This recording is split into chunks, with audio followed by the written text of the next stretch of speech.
I'd like to do, I talked to Rahab a little earlier. Yes, he did. And she's willing to answer all of your questions.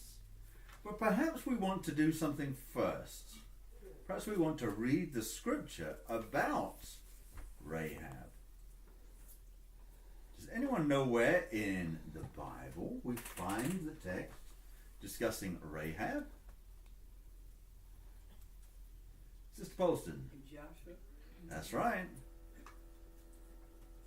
Chapter 2 would that be good? That's it. We're right on the money there. Chapter 2. So let's turn there.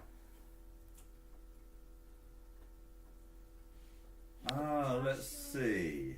Joshua. Yes. Yep, chapter 2. And Quentin, would you like to read the first 3 verses, please? Got it. Then Joshua, the son of Nun, secretly sent 2 men out from Shittim as spies. He told them, "Go and inspect the land, especially Jericho." So they went and came to the house of a prostitute named Rahab, and they stayed there. The king of Jericho was told, "Look, Israelite men have come in here tonight to spy out the land."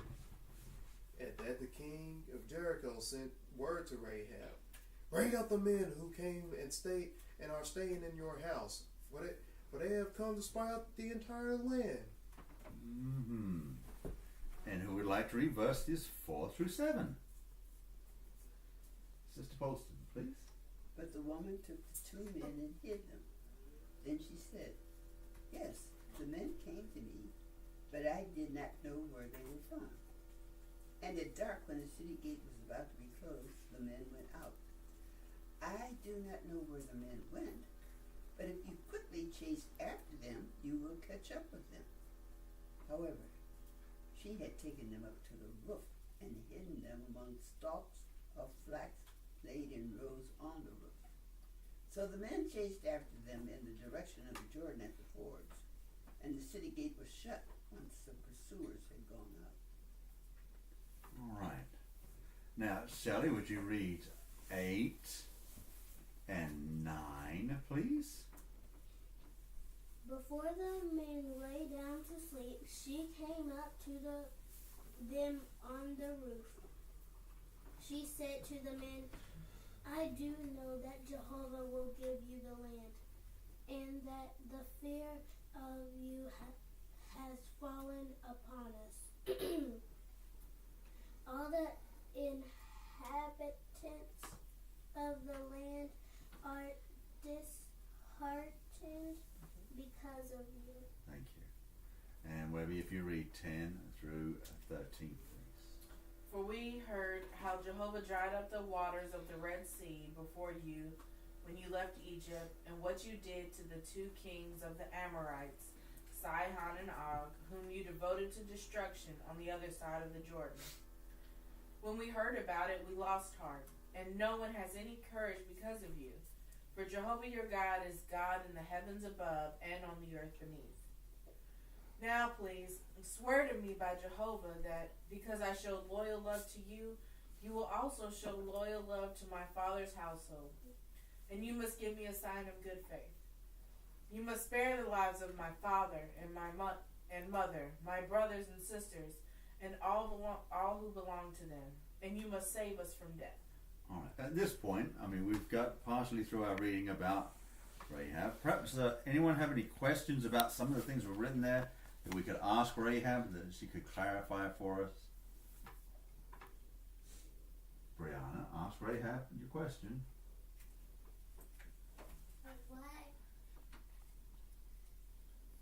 Why did you still have faith in Jehovah when everybody lost heart? Very good. Well, it was because my father had told all of us, my brothers and sisters, when we were young, what happened to the Egyptians, how the water had dried up because there was a traveler who told him he saw it. And he told everything to my father, and my father told us. And plus, you read in there about King Sihon and Og. They were giants, and they were protecting the land. But when they were destroyed, then we knew we here in the land didn't have a chance.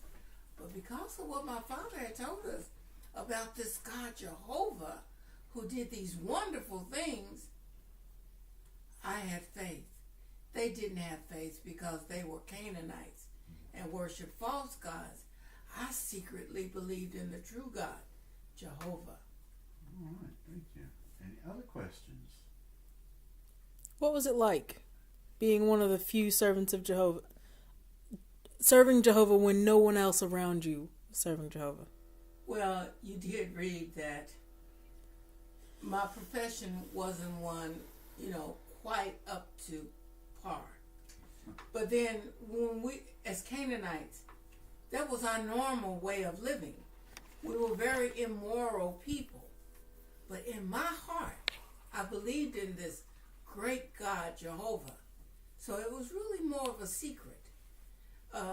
Because I still had those bad practices, being a prostitute. But that was considered a good profession. Not under the law. So, but in my heart, I believed in Jehovah. I believed he was a great and true God.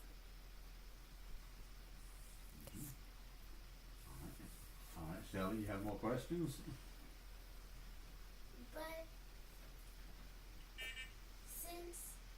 But how did you get in the locked up castle or building? Oh, No, that was my house. When the two spies came to the land, they were Israelite spies. When they came, I knew that they wasn't Canaanite. And I said, they must be from Israel. Their God sent them. And so, as we were talking, the men came from the king, and I knew I had to hide them. No matter that it would be dangerous for me, I knew I had to do this. So I took them up to the roof, and we had all this flax up there, all this big flax. And I told them to hide up under it until the danger passed. So they were safe, and it was just the roof of my house. So did your parents die, or were they still alive? No, they were still alive. They didn't live in my house, but they were still alive. That's why I asked the two spies when they were getting ready to leave to really promise and give me a sign that my household, my mother and father and my brothers and sisters and their families would be saved when they would come back to destroy Jericho. Because I knew they would. We knew they would. So you did bring all her family, and then all the family came to her house. To my house? Yeah, I'm sorry, to your house. Yes. Everyone came. But unfortunately, everyone wasn't happy to be there when they realized what I did.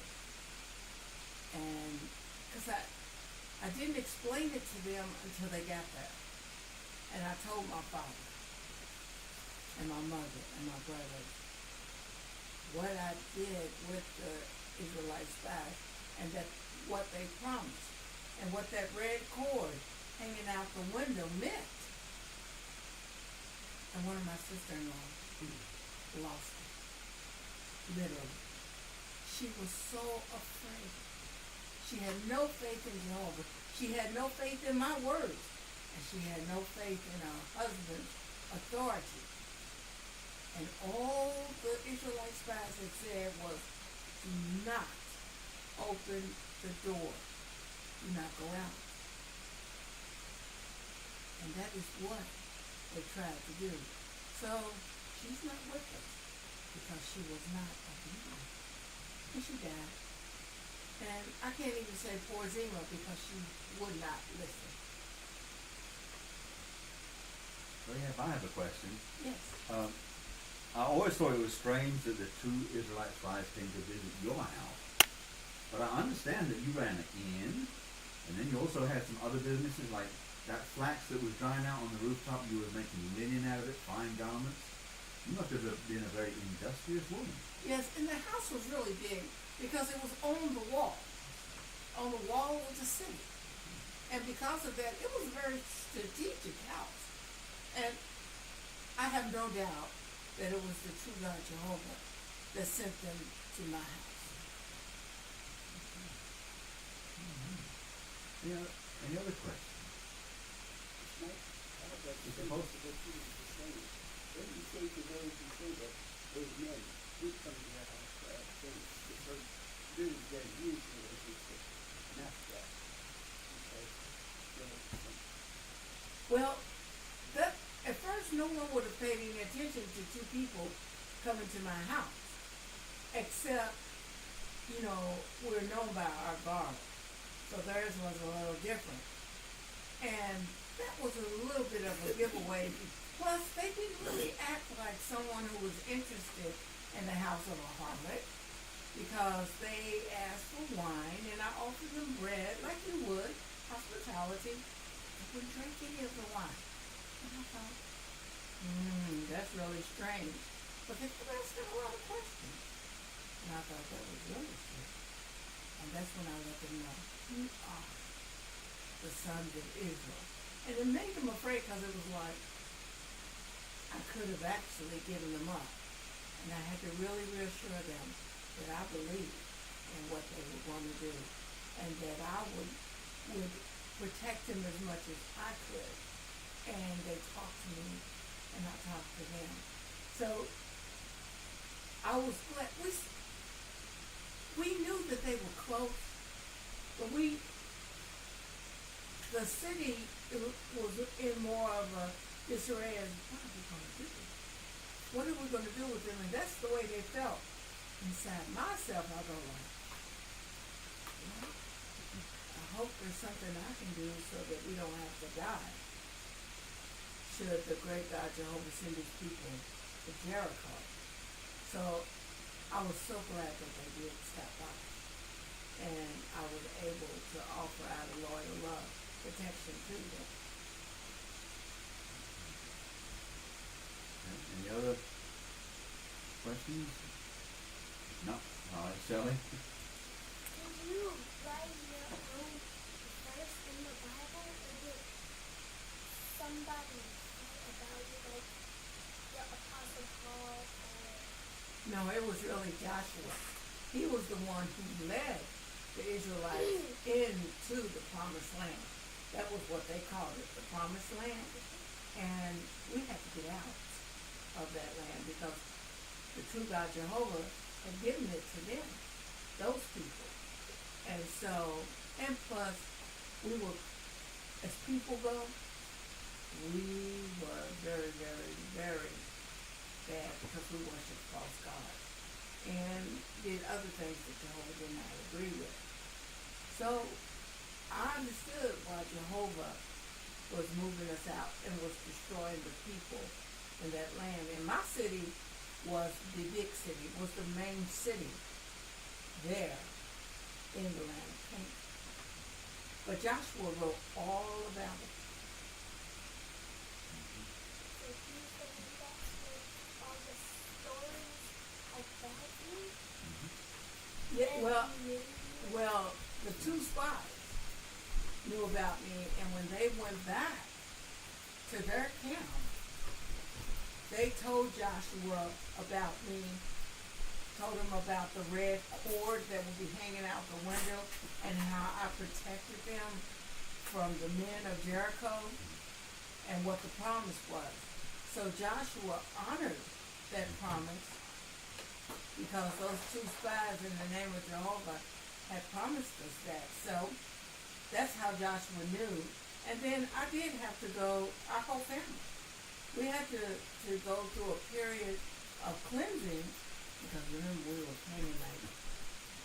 So before we could become Jehovah's accepted people, we had to go through a time when we were cleansed of our filthy, dirty practices, and we learned about Jehovah and how to act like his true people. Can we continue our reading in Rahab? Because then we'll get some of those points that you're talking about. Let's read them in the order that Joshua wrote them down. Okay? So we read up to verse 13. Who would like to read verse 14 through 16? Mama? At that the men said to her, we will give our lives for yours. If you do not tell about our mission, then we will show loyal love and faithfulness toward you when Jehovah gives us the land. After that, she let them down downward through the window, for her house was on the side of the city wall. In fact, she was dwelling on the wall. Then she said to them, go to the mountainous region and hide there for 3 days, so that those pursuing you may not find you. Then after your pursuers have come back, you can go on your way. You said 17? Who would like to read verse 17 through 21? Morgie? The men said to her, we will be free from guilt respecting this oath that you made us swear, unless when we come into the land you tie this cord of scarlet thread in the window by which you let us down. You should gather your father, your mother, your brothers, and all your father's household with you into the house. Then if anyone goes out the doors of your house into the open, his blood will be on his own head, and we will be free from guilt. But if harm comes to anyone who remains with you in the house, his blood will be on our heads. But if you report our mission, we will be free from guilt respecting your oath that you made us swear. She replied, let it be according to your words. With that she sent them off, and they went their way. Afterward she tied the scarlet cord in the window.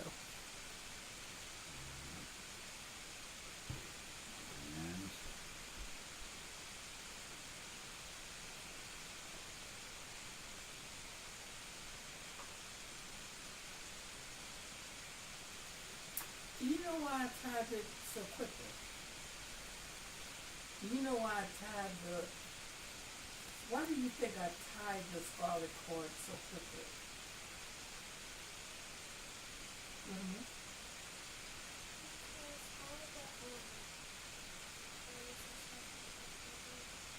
Flex.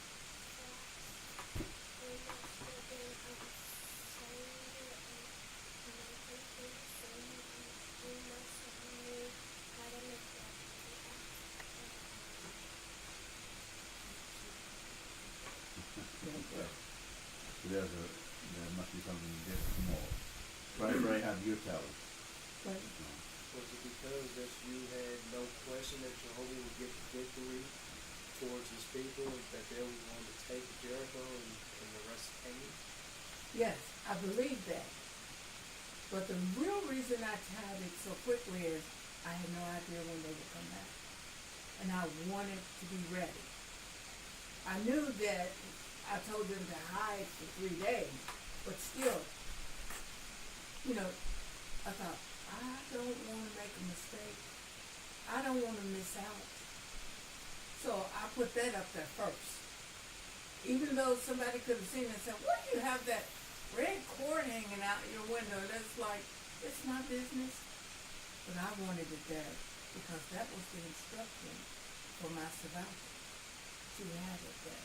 So I didn't want to delay, and I didn't want to miss out. How did you feel when the two spies said that if you were not preserved and your family was not preserved alive, Jehovah could kill them? How did you feel about what they said? I knew he was upset about it. Because with our Baal gods, Molech and all of them, they were mean gods. That's the way they were. And so doing something like that was unheard of. That the God should punish them were they not telling the truth. Our gods wasn't like that. We did everything for our gods and they never said anything or did anything for us. But what he said went to my heart. That if we're lying to you and anything should happen to you, may your blood be on us. To me, he was taking responsibility of us. And he didn't even know my family. He only knew me. It really humbled me.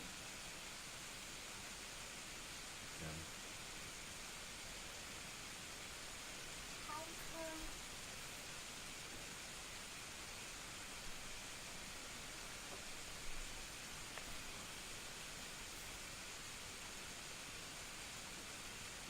Why do you think they picked that red cord instead of any of the other coloured cords that you had? In a way, it wouldn't have caused attention because I did linen. And no one would have thought much about it. Maybe they thought I had colored the linen and it was just hanging to dry. So, in a way, it wouldn't have caused much alarm because of my occupation. So, and they picked that color because they picked that color, and I never questioned it. But I also didn't feel that the people would either. That's why I didn't say, somebody might see it. No. Though, I'm already doing linen. though to be fair, I mean, red's not an easy color to come by. It's a very hard color to dye just to dye it. So it is something that would have required just a little bit of work for you.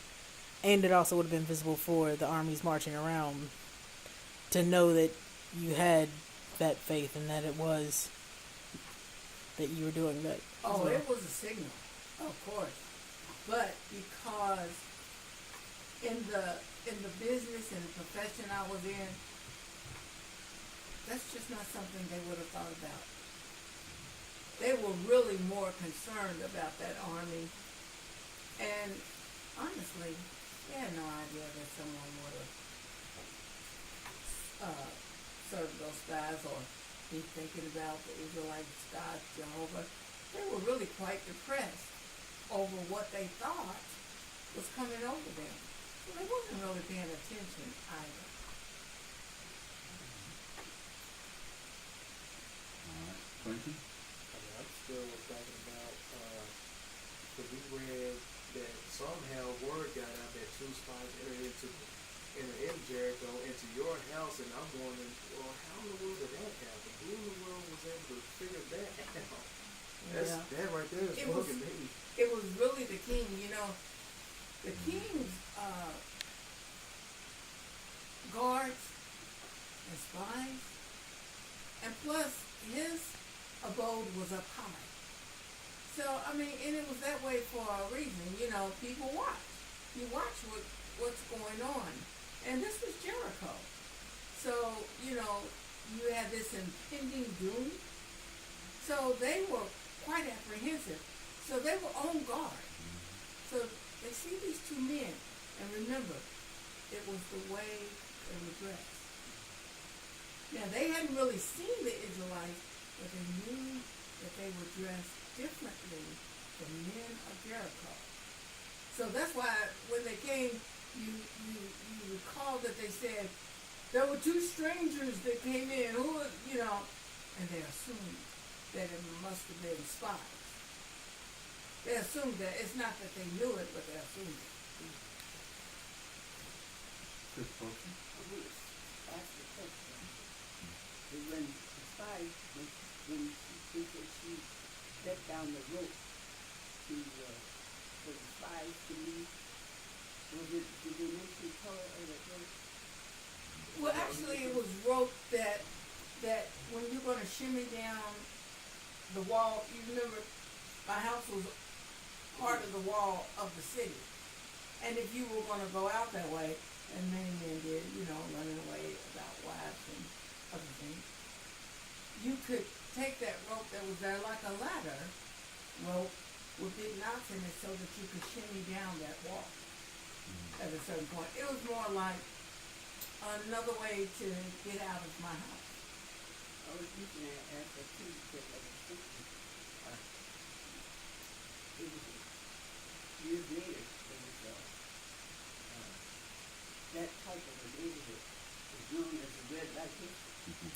And I was wondering if maybe that cord was red and it was something that was just normal, and it wouldn't have that drawn attention to the fact that she did use those cords. And that, yeah. I mean, people make up things themselves, and that could very well have been true. I never thought about it that way. But yeah. In other words, if you just need to say it, and if she was somewhere she had to say it, or say it too. They knew about it. Because actually, prostitution was something that was well respected. And she did more than just that, because she did have an inn, the inn was there. So she had people coming in and out. Always. Much later in the Bible, the Apostle Paul talked about the saving power of blood, and he talked about the provision of the blood on the doorposts of those that left Egypt. I'm sure at the time when you met the spies, your father told you about some of the things that had happened and how they miraculously left Egypt, and that blood was over the doorposts. And the Apostle Paul kind of gave the same idea that this was a life-saving mark, like the blood. So it was, that scarlet-colored cord was very symbolic, wasn't it, of the blood, a blood oath that they had made. They said, if you and your family die, we are responsible or blood guilty for your death, and we deserve to die by Jehovah. So it was well representative of the fact that they had made like a blood oath. The cord of scarlet thread, was very good as a symbolism of the blood that would be spilled if that promise had not been carried out. So it's a life-saving, mark, as it were, for your family. This was a life-saving mark for those Israelites before they left Egypt that night. So there's a good symbolism that was used, even if it was, you imagine being an industrious person as you were, making different cords of different colors and things like that. The Israelite spies picked out that red one and said, here, let's get this red one and use that, because it would be a fitting symbol of that, like a blood protection for you and your family.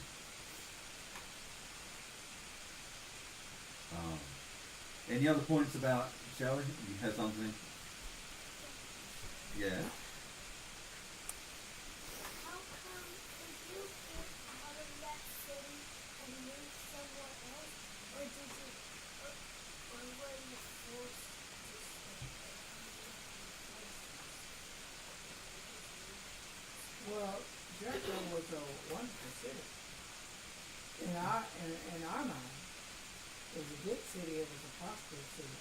It wouldn't have crossed your mind if the Israelites wasn't coming there. No one would have thought to even go up to Ai, a farming district. They would have stayed in Jericho, where they had luxurious things. So I wouldn't have. If it wasn't a case of the Israelites coming in to take the land, I never would have thought to leave Jericho.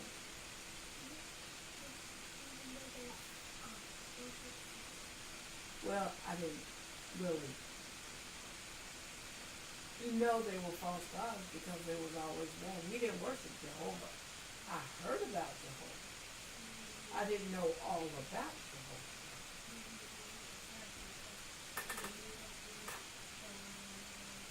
Yes, I knew that he was a powerful God, that he was more powerful than our Canaanite gods.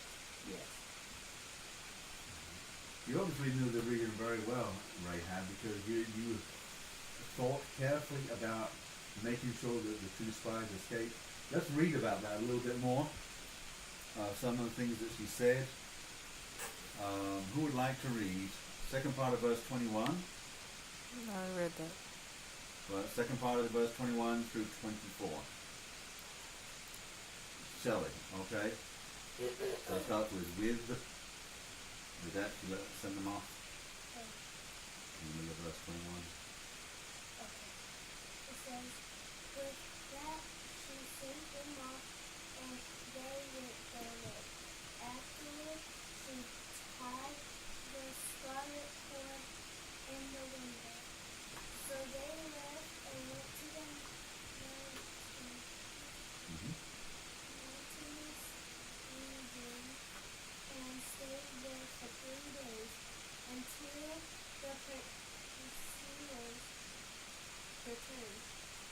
The pursuers had been looking for them on every road but didn't find them.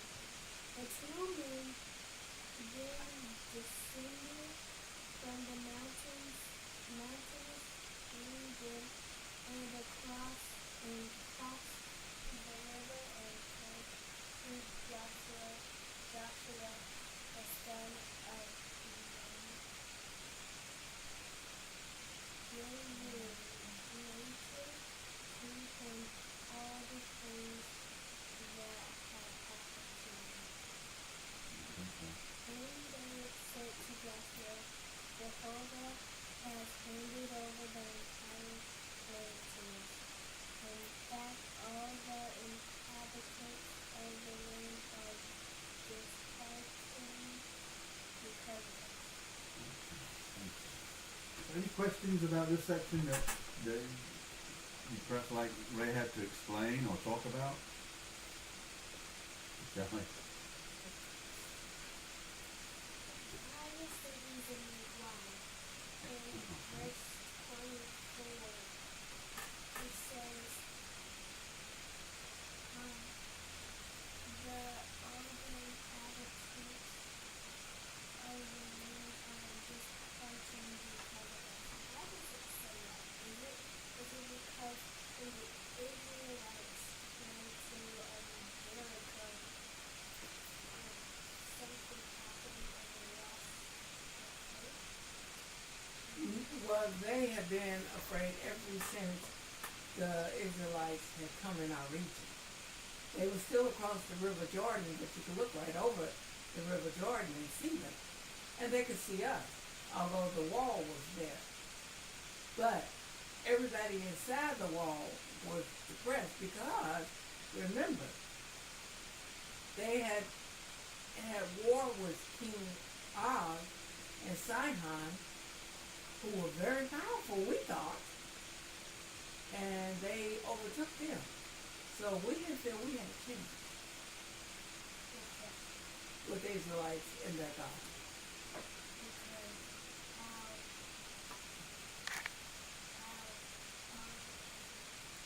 King Og and King Sihon.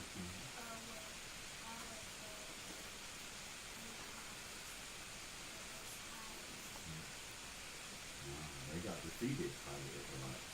Yeah, they thought their gods were powerful, but they The lost. Israelites fought against them and beat them. Yeah. Morgan? You had to wait those 3 days. And then however long it was going to take for the Israelites to come back.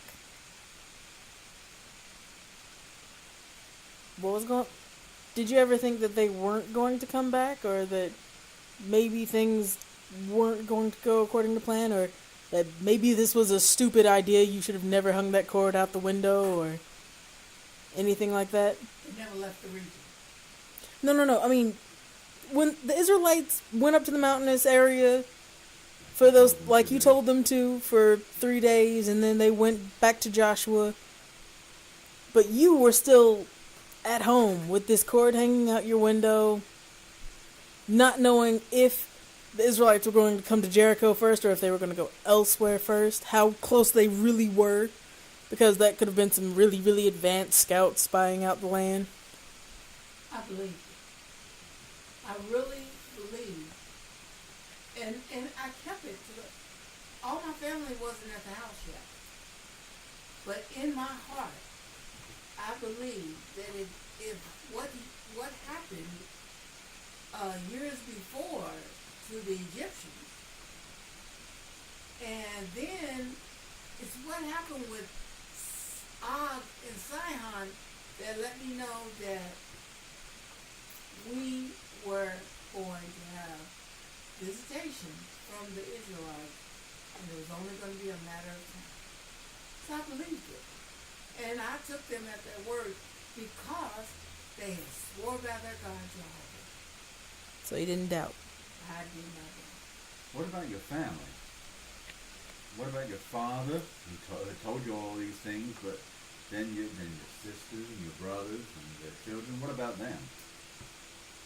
When I talked to our father, and reminded him of what he told me. The rest, it was like, we've heard that. But they never believed it the way I did when I heard from my father. And I reminded my father of what he had said. Because he believed it as well when what was related to him about the Red Sea. And he thought it was amazing. Of course, it didn't make us stop serving our God, but we knew that there was a powerful God out there. So Father believed, and Mother would do whatever Father did. And my brothers, out of respect for Father, they would do the same thing. Well, she must be right, because they were going to do whatever Dad did. And Father and Mother was like, well, this is what Rahab is saying. And they accepted it. It was his wife who didn't. I hadn't realized the timeline and how that could affect people's thinking about the Israelites. All the stories that your father told you about how Jehovah miraculously freed the Israelites from Egyptian bondage, how they'd gone through the sea, the Red Sea had parted before the entire nation of Israel, and then for 40 years no one heard about the Israelites. So it's just in your father's memory and a few other people's memory about this miraculous thing that had happened. And then again they show up and they beat two powerful kings, Sihon and Og. Man, they were just as powerful as the king of Jericho. So I can understand why you could have faith, because you know that Jehovah God was with the Israelites. A powerful God. But I can also see why you told the two spies that everyone was dejected and afraid because of you, because one nation disappears for 40 years and then shows back up again, fighting battles and winning, right? So it must have really been something for all the people in the city. You would have heard them because you would have been out in the streets and visiting with so many people and had so much contact with different individuals. You would have heard how dejected they were. Well, the ones that came to visit were dejected. That was the talk. Yeah. And then the king was so afraid, he was sending his spies around. He didn't really come out. No. No wonder they were so afraid of the nation. Yes. But your father had instilled in you a faith in Jehovah. That's amazing. All right. You know what I found amazing once I was resurrected? I didn't know that such a privilege would visit me as to be one of the ancestors of our Lord and Savior Jesus Christ, the Messiah. I learned of the Messiah when I came to know God's law. But the full import of me having a part in that, Rahab a harlot, for that one act of faith. That, knowing the rest of the story, as it were, after I was resurrected. And Boaz and I talked about it. Y'all remember my boy, Boaz? Yes. It's wonderful that our God Jehovah, and I can say our God Jehovah, does something for everyone. I was not his people at first, but I heard of him, and I believed. I knew it was the right thing to do. I knew it was the truth. And there was danger. And I believe that this powerful God of the Israelites, who brought them through the Red Sea, away from Pharaoh and Egypt, had them defeat Sihon and Og, a wonderful and powerful God. So I believe. And the reward of being an ancestor of Messiah, who I now come to know as Jesus Christ, it's wonderful. for being great-grandmother to the first faithful king of Israel, David. That must have been a privilege too. You know, I've talked to him. I see why everyone loved him. He's a wonderful man. And the things that he did, I would have liked to have known him then. But even now, and the songs that he writes, and it's coming back in the resurrection and seeing paradise and understanding what really happened in the beginning and seeing it all come to an end now, and that there is now one thing. No one would call me a Canaanite or Rahab or Moabitess. We're all God's people, and we're all human beings. Who would it ever have that? Ever. And so there is no war because no one is better than another. That is worth it. And being privileged to be resurrected and meet you all and talk about these things. Because as you were reading it, I was remembering it. It was just like I was there. And I was glad that I showed faith. And you all must have showed a lot of faith because I heard it was a very bad time you all lived in. What did you all do as it came close to the end? Well, one of the things we had to be is, like you were, hospitable. So when our brothers and sisters lost their homes, when the governments were fighting against and causing our brothers and sisters to lose their jobs and be run out of their cities, those that had homes still, we welcomed their friends in, just like you did, welcomed and protected our brothers and sisters so that they could be safe and governments couldn't get hold of them. Sometimes it even put our lives in peril, but we did it because we knew that Jehovah would bless us. It's like you put your life in danger and saving those two lives. So we learned hospitality and also being willing to put our own lives at risk to protect those of faith too. How did you all feel when a family member would not believe or have courage when the time came to have courage and not open the door from your place of safety? How did you feel?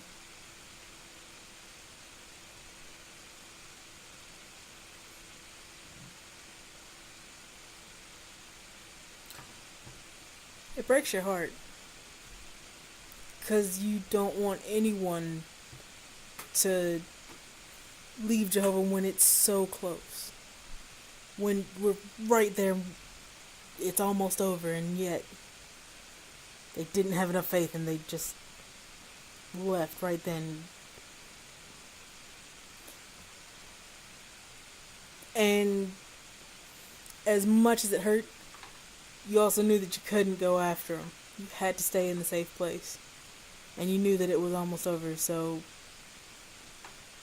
as much as it hurt, as heartbroken as you were, still had to put faith in Jehovah and still stay in that place of safety, you know, and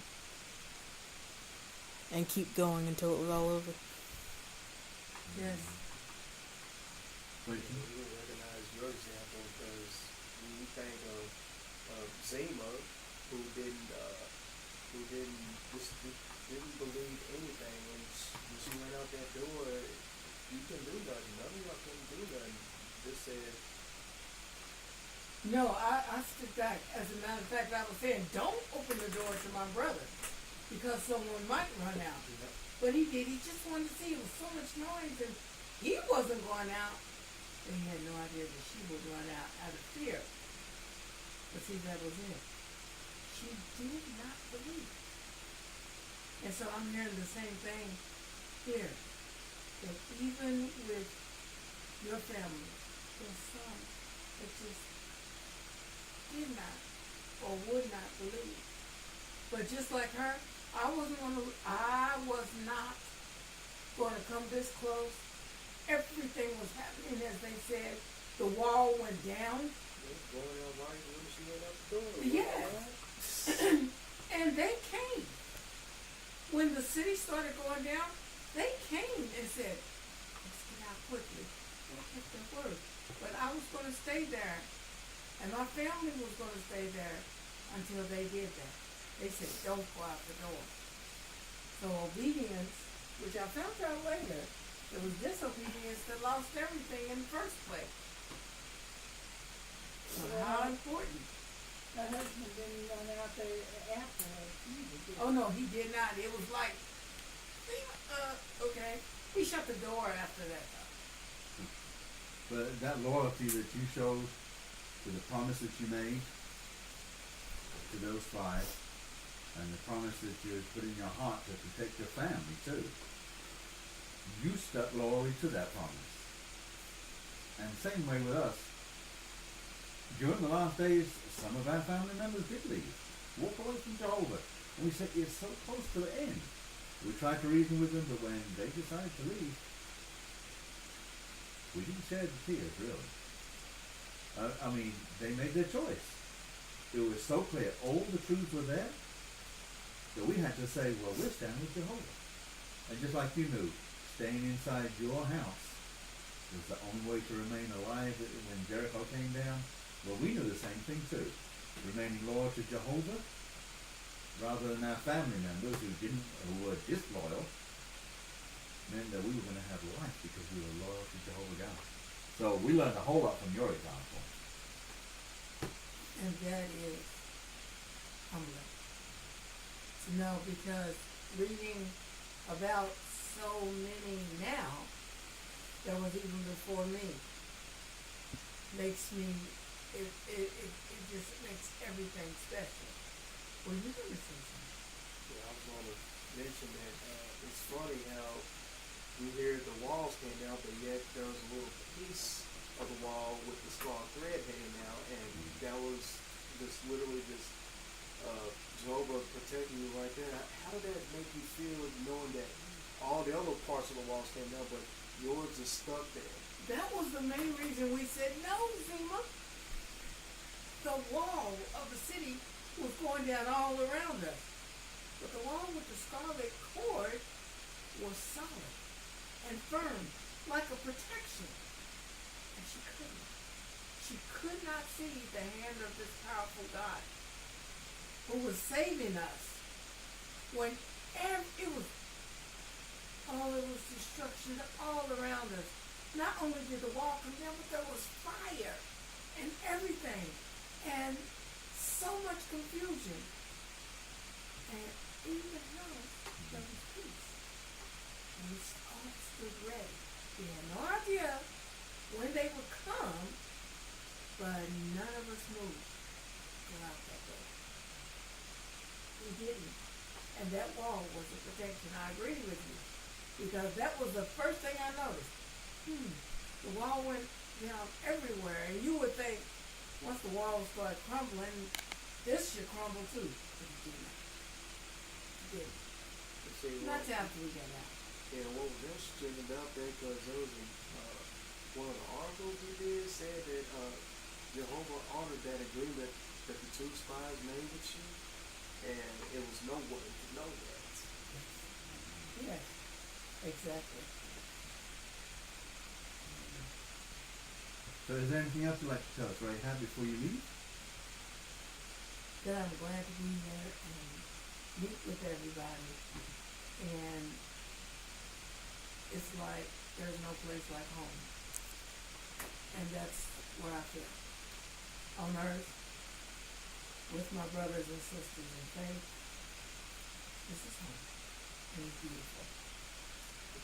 Oh, you want to tell me? You know, he went with Boaz to meet with some others, but I'll tell you, if it's okay, we can come back at another time. I'd be glad to. And I'm sure I would bring Boaz back with us. You see, we're through. Yes. She's as lovely as ever.